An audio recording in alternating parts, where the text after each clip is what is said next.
Shalom, Assalamualaikum warahmatullahi wabarakatuh. Om Swastiastu, Namo Buddhaya, Salam Kebajikan. Perkenalkan, nama saya Utopince Tenoye, kelas A5 jurusan Ilmu Keperawatan semester 1. Saya mahasiswi dari Universitas Pembangunan Indonesia Manado.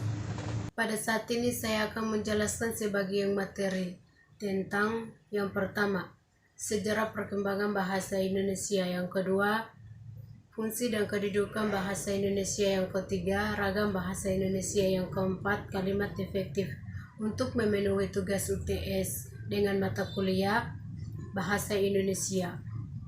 Dosen pengampu Jumliati Lambayang, SPD MPD.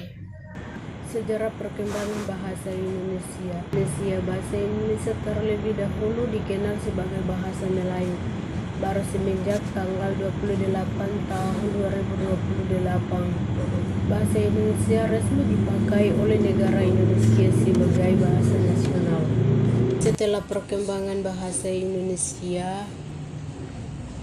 dilanjut pada tanggal 1927 yang dilakukan oleh Djahya Datoe Kajo, yang mulai menggunakan bahasa Indonesia dalam pidato pertamanya, sedangkan pada tanggal 28 tahun 1928 Muhammad Yamin melakukan peresmian untuk menjadi bahasa Melayu sebagai bahasa persatuan dari bahasa Indonesia.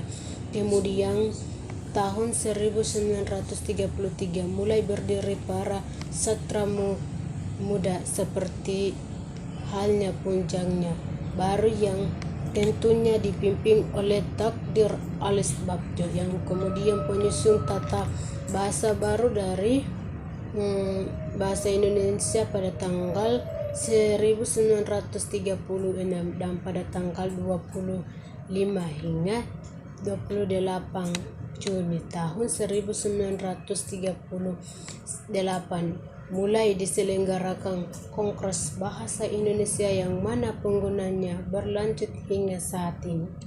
Nomor 2. Fungsi dan kedudukan bahasa Indonesia. Fungsi bahasa Indonesia. Fungsi bahasa Indonesia dalam kedudukan sebagai bahasa nasional meliputi 4 aspek, yaitu 1. Bahasa Indonesia sebagai lambang kebangsaan nasional. 2. Bahasa Indonesia sebagai lambang identitas nasional. 3. Bahasa Indonesia sebagai pemersatu seluruh bangsa Indonesia. 4. Bahasa Indonesia sebagai alat menghubung budaya dan antara daerah. Kedudukan bahasa Indonesia berikut ini terdapat pada kedudukan bahasa Indonesia terdiri atas 4 bagian, yaitu yang pertama sebagai bahasa nasional tanggal 28 Oktober tahun 1928 pada hari Sumpah Pemuda lebih ternyata dinyatakan kedudukan bahasa Indonesia sebagai 3. Ragam bahasa Indonesia. Bahasa Indonesia merupakan ibu dari bahasa yang sudah dipakai oleh masyarakat Indonesia sejak dahulu, jauh sebelum Belanda menjajah Indonesia.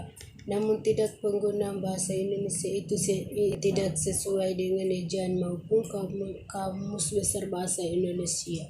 Oleh karena itu, pengetahuan tentang ragam cukup penting untuk menjalani bahasa Indonesia secara menyeluruh yang akhirnya bisa menetap dan bisa digunakan dengan baik dan benar. Pengertian ragam.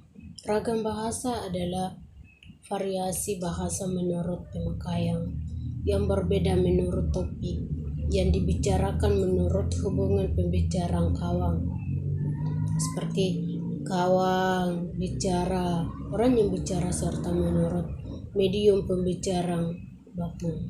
Kalimat efektif. Ada beberapa syarat utama kalimat dikatakan efektif.